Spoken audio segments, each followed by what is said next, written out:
Uulitin ko, mas mabilis naman dahil may size limit ang YouTube or kung wala naman talaga akong space. So, isang mabilisan na ito ang naging proyekto namin sa Filipino.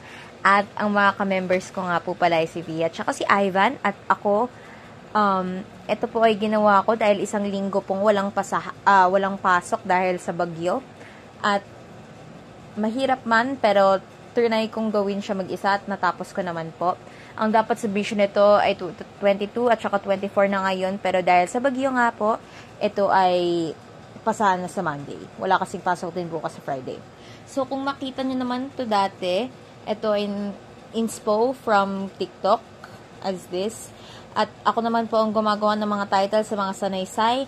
At ako ang nag-scrapbook ng lahat ng to. At ako ang nag-isip. Pero nagtulong-tulong naman po kami sa pagbibigay ng sanaysay. At on the spot kami din ang gumawa ng mga ideas kung anong gagawin.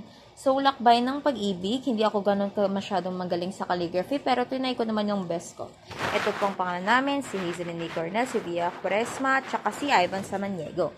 Ang balak ko nga sana is lagay yung parang window thing, at saka yung pangalan naming tatlo dito, pero hindi ko na dinagdag dahil hindi siya, gusto ko plain siya sa part na yan, and masyadong sagabal kung meron pang isa doon. Maganda man siyang idea, pero may pangalan na sa harap, baka sadong hassle din. Kasi may gagawin din akong ibang assignments. Ito, ginawa ko. Ewan ko kung sinabi ko na sa inyo yung fact na parang libro to na full of facts. Tsaka pinagdikit-dikit ko lang kasi wala akong nakita magandang suitable na journal bar dito. Sorry kung nagsasalita ako na mabilis o mabagal para sa inyo or madami akong sinasabi, pero yun na nga, let me entertain you for a while. So, ito, pinapakita na to na game show, are you ready na guys? As itong mga facts, ito yung sinasabi ko na libro na pinagdidikit-dikit ko para mas gumanda ang pages at mas malakas ang space. So, ang topic nga po pala namin, ewan ko kung nasabi ko na kanina, ay paano ito nagpapakita o paano action na ito nagpapakita ng pagmamahal, pagmamalasakit at pag-ibig sa ating kapwa. O sa sarili, basta yun lang yung topic. So, ang una po namin pinili ay ang pamilya.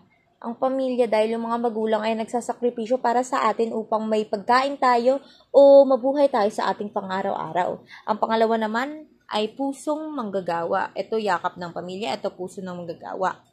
So, 10 yung pinagawa ko sa kanila, tapos yung dalawa is from me.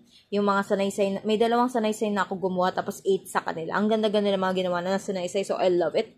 So, ito naman ay manggagawa, kaya puso ng manggagawa. Sila naman ang nagtatrabaho upang mas guminhawa o gumanda ang ating mga struktura at iba't ibang mga lugar para nagtatrabaho din sila para sa kanilang pamilya upang may pera at may pagkain silang mailagay sa kanilang table, basta table. Ito naman ay isang mabilisan na guys, sorry kung magulo. Ito naman ay Bible. Yung mga ito, puro scrap lang yan. Wala akong masyadong print. Mga print ko is puro pictures at saka yung iba, konti lang po. Ito, puro scraps lang to na napulot ko sa magazine, sa Marian Pages na page. At yeah. So, ito puro galing lang to sa bahay. Wala akong masyadong binili. Mga binili ko lang mga 400 word, 200 word, 200 word, yeah. Ito ay patungkol naman sa Bible. Nakuha ko to, as you can see, kay Kuya Jericho at kay Zia. Ito naman ay patungkol sa mga taong nagsasakripisyo upang pumunta sa simbahan at magdasal at pagdasal ang mga ibang taong may pinagdadaanan o ang kanilang sarili at ang kanilang pamilya. Nagsasabi ito ng pagsasakripisyo dahil nagsasakripisyo sila kahit wala silang oras para lang makapunta sa simbahan at magdasal sa Panginoon. Ito naman ay yung mga naglilinis, bayani ang topic dito. Wala na ako ditong dalawang sinulat na title, except for this one, tahimik na panalangin. Ay dito pala meron pala tulong sa kalikasan. Sila mga nagtutulong o nagbibigay oras para malinisan ang ating kalikasan upang mas guminhawa o maiwasan natin ang mga polusyon o maaaring makapagbigay sa atin ng sakit sa pamamagitan ng paglinis. Tapos, ito naman ay sama-samang saya. Ito naman ay patungkol sa mga magkakaibigan naghahalubilo.